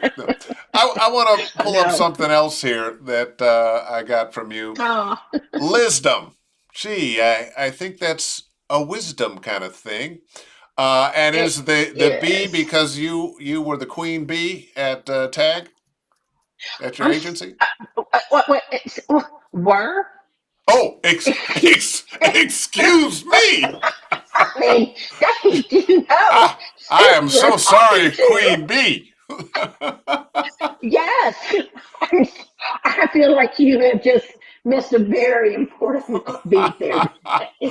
Well, I when I saw this, I just that's a piece of brilliance, Lisdom, which I'm Well, sure. did Brad Harmon, Hartman, what is Brad's last name? Everybody knows Brad. Anyway, Brad gave me that. He gave me that thing. I had kind of thought of it maybe before, but I'm drawing crazy. Somebody type what his last name is in a chat somewhere, maybe if there is one. And But anyway, well, what are some of the the Lisdoms Lisdoms. that you share with talent? So I'm an irreverent meme queen. So, and when I find something really, really good and it inspires me to share, I do. And I mean, my Facebook is just crazy stuff. But on LinkedIn, I really give what I feel like are nuggets. I don't know if it's realism, but it's things like, like we talked about earlier, pay attention to self. You're an entrepreneur. Things that are circled around that. Give yourself forgiveness for that boo boo that you did 10 minutes ago or 10 days ago. And in my case, sometimes 35 years ago. If you could literally sit in your hole and seek your joy, like seeking my joy tonight, I'm having a good time, babe. I could put on my Miss Professional face and just be all serious, but you know, I enjoy the conversation, so I find my joy in what I'm doing. Um, I think some of you are maybe so hard pressed to get your business off and running that you forget the reason you're doing that is so that you can live. So pay attention to your HR department up here and go into the training if that's what you want to do. That's what I put something like this underneath, or continuing education. Put it there. Let it sit there. It doesn't necessarily have to be gospel, but maybe it is. But you're stressed out at work, at VO work, and things aren't going right. It's okay to take a personal day. Do it. So my wisdoms are usually centered around things like that. Just very much about do your best for self love. And I don't use that word self love because somebody else has already used it a lot. But, just laugh a little, cut loose a little, and remember that you're doing something that is supposed to bring you a great deal of satisfaction. And if you're bogged up in it, stop that, go to some other area. That's not going to go away. But this is your business. And why do people start their own business? So they can do what they want to do. Yeah. Don't let me tell you what to do or Bob, Carol, Ted, Alice. I mean, certainly we're the nuances. I love that you and I came up with that today, but we're the nuances. We help you nuance this or nuance that, but it's your business. Anyway. I think sometimes we have to read the room, and by that I mean if you're not getting booked over a certain period of time, it's time probably to get some coaching of some kind to find out what is it that I'm not doing that I should be doing, or what is I it I'm think doing that I coaching, should not be doing. listen, if you can manage to work that into your budget, I think coaching should be a given, an absolute given. Then there's workshops, which are like, I'm going to go try this, I'm going to try this, or the Yeah. VOAC, I'm going to, but coaching helps you book. Oh yeah. Why? Oh Because you're working with someone that knows what they're to help you make your choices. I mean, we can go through all those things, but ultimately, a coach helps you make the right choice for the voice that steps into the booth for that audition. From time to time, when I have time, I will do some coaching uh, with somebody whose mind and ears I respect, especially if I haven't been booking in a particular area for a while, and I'd like to expand into that area or re-expand into that area. Uh, I might take some privates with somebody that because we can get into a habit, we can get into some ruts. We can do some things that were working for us for a while, but now have kind of become a crutch. And You know sometimes what I you just have think? to let that go. One of the best thing about a coach isn't necessarily the amount of wisdom that they're bringing to you. It's the way they help you find your confidence. And that's what coaches do. They help you find your confidence. And while they might say, no, that didn't sound good there, your business confidence goes, okay, I know better. I'm good. That's what you guys do. And yes, you're really smart. I mean, you have a ton of experience, and I would just sit in class with you just to hear you talk. It might be a different subject, but but that's what coaching does for you is, reminds you you are a fucking warrior. Sorry, bad words, but you're an entrepreneur, and you're a voice actor, and you've got this audition, and you can do it. You can. Anyway, again, Yeah. Well, it's all about the heart. I like it. I look at professional athletes. Every great athlete has a coach. Of Uh, course, every great actor does too. every great actor does too. We don't hear much about them, but I promise you, the great actors still go in and get tune-ups. Uh, All the time. so I'm going to suggest that we let go of our egos and do the same thing. Let's see, a couple comments here. Olivia, please never stop the memes you post. That's for you, Liz. It's always a breath of fresh air and funny to come across on my social feed. It's grounding. Uh, got this from Lawrence. I've been hearing that style of voiceover is starting to trend towards announcer styles. Have you seen this at all? You know, Interestingly, I have not, but we had a couple of our producers that did, and it's not as much announcery as it's. I just call it a more direct conversation. Let me tell you about this because, Yeah. not let me tell you is. Excuse me. Clearly not a voiceover because if I was a talent, that wouldn't have bothered me. But uh, it might be a direct approach. I think. Actually, as a trend, I haven't, but I know what the trend I've seen that I think is parallel to what you're talking about is that they're not using the word conversational. They're not. They're like, give me a read that's warm, give me a read that's authoritative. There's my takes in.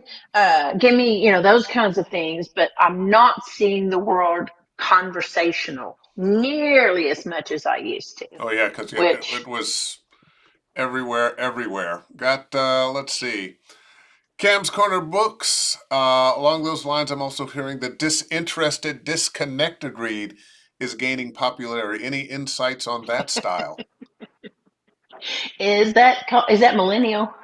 Uh, Maybe. you I know mean, what? And, yeah, and I think it is. I think it's yeah, very age related. yeah. Um, uh, Age and product related, and that's to answer your question globally. Age and project, those two words, for whatever's coming through. And my guess is, I don't know you, but my guess is that you're probably in that particular your vocal age range. yeah. It doesn't matter, but your vocal age range is that. So those are the auditions you're You seeing. know, I Uh, have a thing I call the distracted read. Usually, Yeah. I'm talking about it for things like video games, for character work. Uh, because so often, just as human beings, we are having a conversation and we're doing something else at the same time. You might be watching television and having a conversation. Cleaning, my mother constantly cleaning something, having a conversation. You might be That's looking at brilliant. that kind of thing. Instead of everything on the nose. Oh, I'm standing here, you're standing here, and we're having this. That's not, I think, usually how people speak to one another. Uh, I have these things that someday I'm going to invent. Oh, I've invented them in my head called booth buddies. And you take a styrofoam head and you slice the face. I mean, slice off the back of the head, make it so it'll stick in your booth. And depending on who you're talking to, your mic might be here, but you're talking to an authority figure. You're talking to a child. oh, That changes the how it's heard. relationship. Yes. Are they And you here? keep Are it they and you right across from you? Are they above? Are they below? Are you in charge of them? Are they in charge of you? Are you on the same level? and it changes how the voice hits the Yeah, mic. yeah. Changes how the mic is heard. You know what I mean? Or the voice is heard. So Well, those are you know, things that embodying. we're really going back to, who are you? Who are you talking to? How do you feel about them? How do they feel about you? 100%. Well, are you the narrator or are you the actor? Are you the storyline? Yeah, yeah. This is a commercial thing. Well, it's actually most anything. Are you the narrator? Are you telling me about it, or am I in it? And that point of view perspective is something you need to determine. It's almost any copy, and it doesn't sound like it would be, but it's almost any copy. You know, You know what? I'm I think it is any copy. Um, when I work with people with video games, I always find that, or I get the feedback from, I knew it would happen, but I get the feedback that their commercial reads get better because of character work, because oh, 100%. they have to ask and answer for themselves questions that they probably weren't asking because, oh, this is just a commercial. I'm selling something. No, no, no. And I think one of the reasons we have so many celebrities voicing so many commercials is a thing I call truth of character. They know who they are. Mm-mm. They're not They struggling do. to find what voice do I use for this? Who am I? They are centered in the character that they are. They take on the attitude and just And that's go. why they were hired, is because they're that character, right? And that's Yes, in their footprint, but nonetheless, that's why they're hired. Yeah, those little things. I mean, for words out of our mouth, they sound yeah, like little things. But if you implement those practices before you open your mouth, you know, it changes how it's delivered. absolutely. One other little trick of the trade is it'll remove commas and periods. Just, instead of saying, "Hi, I'm Liz. I work at Starbucks." "Hi, I'm Liz and I work at Starbucks." There's no break versus, "Hi, I'm Liz." And which is really how we speak. I have a saying. I tell people, listen, we are translating the written word into the spoken word. Punctuation is suggested, and it has more to do with understanding what's being said than, oh, there's a comma. I need to stop and take a breath. There's a period. That's not how we Well, speak. We're not trying to perfect reading the copy the way it was written. We're trying to take those words off the page and bring them humanity. yes. Well, now imagine 400 listenings, right? And they're all, and they're, I know, and they're like, da da da da da da da da da da da da da. Everything's in the same Da, rhythm. da, and then suddenly something comes on, da, da, da, da, da, da, da, and you're like, oh, I kind of like that. And Somebody it's just, that's not reading. Somebody, yeah, they're I always just, say the words are only there to remind you of what you're saying. yes, And although we want to be great sight readers, we want to familiarize ourselves enough with the copy that when the first couple of words in that sentence lets us know what the rest of the words are. And And get them out quick. You got 3 seconds. yeah. Listen, we actually a little overtime. I want to Oh, put this up, let people know how to get in touch with you. Liz Atherton, VO Casting Director, Liz at castvoices.com. And I just want to say thank you so much for coming oh, on thank you. with your Texas wisdom. Uh, my Listen. Lisdom, yeah. My mother is from East Texas. I've spent a lot of time down there over the years, and Where if in East Texas? My uh, mother is too. near Tyler, she was a little town called Lodi. Well, actually, she grew up on a farm. My Lodi was mother's from about. Carthage. Oh, okay, yeah, that's down there in East Texas. You know, down in Yeah. Not Atlanta, Georgia, Atlanta, Texas. Uh, some good little towns down there, and Yes. I haven't been in a while, but always warms my heart when I hear that little Texas drawl. Well, it's all I got. I can't do anything else but this. And Well, there you go. it's getting worse as I get older. But yeah, thank you. Listen, Liz, thank you so much. You're a font of Absolutely. wisdom and humanity. Well, thank you, Mr. Fennoy. I have such profound respect for you and admiration. I watch your Facebook page because I just think you're a brave and wonderful man. Oh, thank So you. it was my pleasure to be here. I appreciate the invite. I'm so glad I could be here, and I'll see you on the bench out back. Well, there you go. There you go. All the best. All Thank you, right, sir. ladies and gentlemen, Miss Liz Atherton, the queen bee herself. And I just want to once again thank you, Liz. Thank you, everybody, for tuning in. This and all the other Ask Dave Fennoy Anythings live on my YouTube channel, Dave Fennoy Voiceover Training. If you're looking for coaching from me, go to davefennoy.com. There's a little VO, study VO tab at the top. You can click on, follow me at Dave Fennoy VO. Um, and in between now and next week, when we do it again, I want you to do something for me. I want you to book something. All right. See ya.